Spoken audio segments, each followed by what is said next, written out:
In this playlist, we'll discuss some questions which you can expect in your quiz on trigonometric ratios and angles. So it is questions from chapter 5.1 to 5.4. Question number 1 is, given point P 5, minus 12 on the terminal arm of an angle in standard position, find A. the value of primary trigonometric ratios in fraction form. B is measure of principal angle to one decimal place. C is measure of related acute angle to one decimal place. D is measure of coterminal angle. And E is draw a label diagram to represent your answers on a Cartesian coordinate plane. Now, since you are well prepared for the test, I'd like you to pause the video at this stage, write down your answer, and then look into my suggestions. Now, here are my suggestions. In these types of questions, it is better to draw first and then answer the questions. In that case, you get a fairly good idea of what we are talking about, correct? So I'll draw it here, make a small sketch here. So we have this as a coordinate plane, right? X and Y axis. Now in this, we are given a point which is 5 minus 12. Now 5 minus 12 means that 5 is positive and minus 12 is negative. This is X and that is Y value. So let us say this is 5 along the X-axis and minus 12 is here. So we are in quadrant 4, correct? So we have our terminal arm which is kind of here. So let's say that's the point which is 5 minus 12. So let me write down 5 minus 12 here, the point P, which is 5 minus 12, correct? Now when we say it is 5 minus 12, that means that if you drop your perpendicular on the horizontal x-axis, then the distance from origin to this point will be 5, right? And the distance from this point to P will be minus 12, right? So I'll write, since it is going downwards, it is going to be 12. So I'll write that in positive values. But you know, it's going down, that means it is minus 12, correct? Now, let me write O as the origin and this point as Q. So we have this triangle, which is the right angle triangle, OPQ, which is in quadrant 4 for us. Now, as you know, as per the cast rule, we'll have cos as positive here, right? All others will be negative. So remember that part, right? So we'll write down our cast rule here itself, and then we'll start working on the problem. So this is kind of thinking about how to solve the question, right? Now, as you can see in this triangle, you can always calculate hypotenuse, the side opposite to 90 degrees. Now, we can use Pythagorean theorem to find the hypotenuse. So we know OP, which should be equals to square root of 12 square plus 5 square, right? So we can write 5 square plus 12 square. Use your calculator to figure this out. 5 square is 25 plus 144 gives you 169, and square root of 169 is 13. So we get this side as 13. So we can calculate this also. So now we have a triangle which has three sides. The legs are 5 and minus 12. Minus we are saying because it's quadrant 4. And hypotenuse is 13. Now from this triangle, we can write down all the primary trigonometric ratios. Now, to help write trigonometric ratios, you have learned SOHCAHTOA, right? Let me write that also first. So we'll use sine is opposite over hypotenuse. That is SOHCAHTOA. So first out of those three terms, right? And cos is adjacent over hypotenuse, and tan is opposite over adjacent. So these are the three things which you learn, which relate sine, cos, and tangent, the three primary trigonometric ratios, correct? Let's find out their values now, okay? So to find the values, well, we need to write them in fraction form, not in decimal. Remember that part, right? So very clearly mentioned in the question itself. So sine.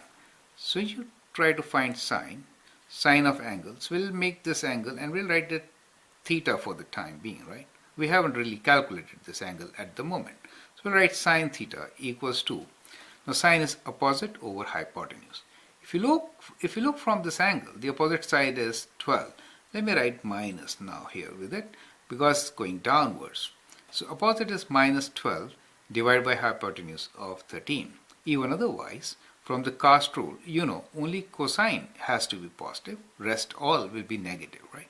So sine is negative 12 over 13. So that's how you get sine theta. Now let's write on what is cos. Cos theta is adjacent side, which is side between the angle and 90 degrees. That is the adjacent side, which is 5 over 13. You'll note 5 is positive, right? And 13, this will always be positive. So hypotenuse is always taken positive in all the cases. And tan theta we can write here as equals to opposite over adjacent. Opposite is minus 12. Minus 12 over 5. So we'll write minus here 12 over 5. Correct? So these are the three primary trigonometric ratios. Now part B is measure of principal angle to one decimal place. Now what is principal angle in this case? Principal angle is you have to measure counterclockwise from positive x-axis. Do you see? That is the principal angle.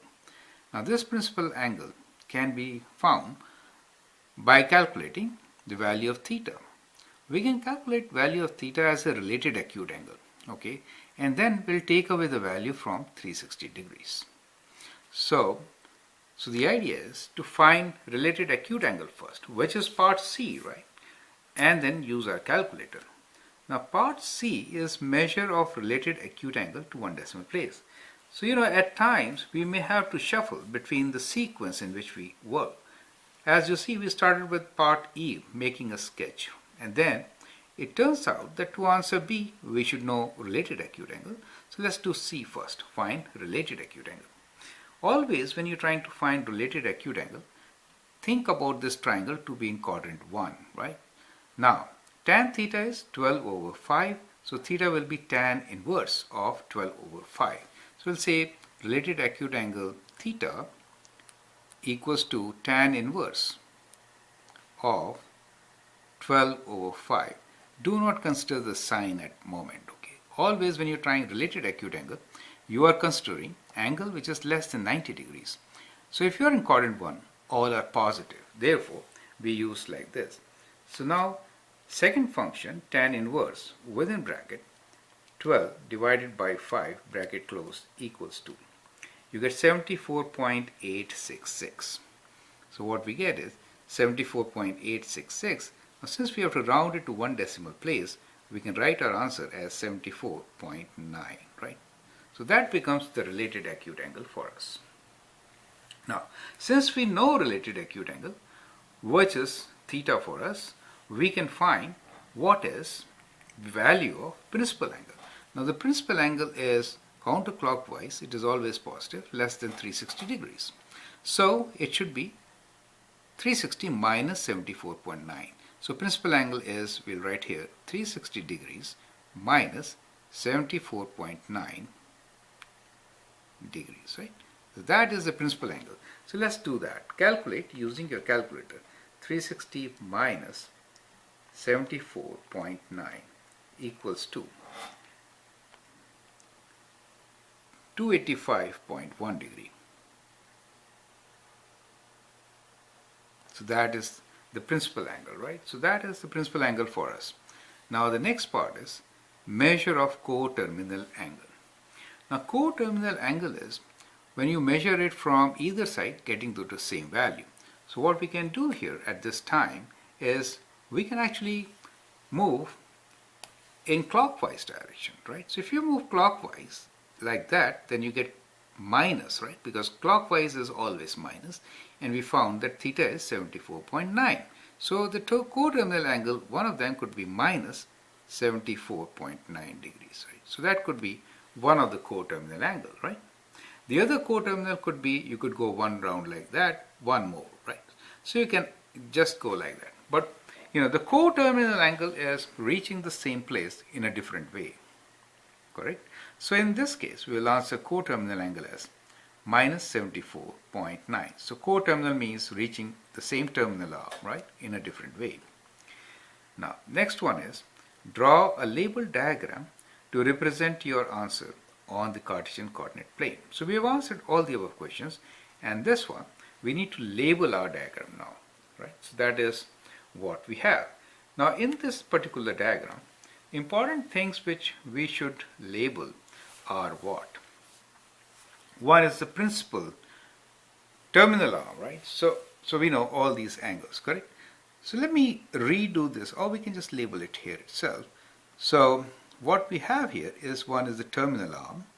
So we'll write, let me write down the terms and then I'll draw the lines here to label it. So, or let me redraw this diagram here so that we'll do a neat job. Here we are. So whenever you're making an angle, in that case, remember, angle starts with the initial arm. So this is your initial arm, right? And then the terminal arm for us was here. Since the coordinate point was 5 and minus 12. So it's kind of in this quadrant. So we have here, we can label it as initial arm,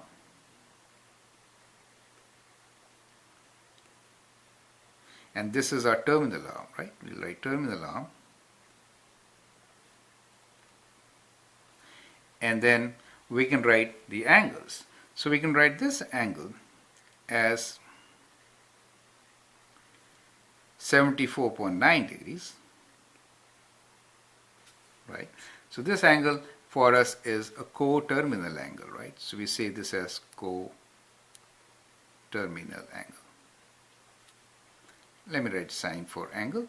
And then we also found that this angle is principal angle, right? So we can write here as principal angle.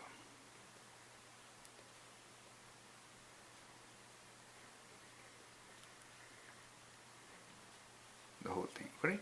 So these are the major things which we can label at the moment, right? So that is how we have a labeled diagram on a Cartesian plane. This is our center 0, and this we'll say y, and this is our positive x-axis, right? So that makes, we should point here, which is p, which is given to us as 5 minus 12. So that's the point. So these are the things which we can put right there on our Cartesian plane and label the diagram. I hope the things are very clear, and as a first question, it gives you a fairly good idea about trigonometric ratios and angles.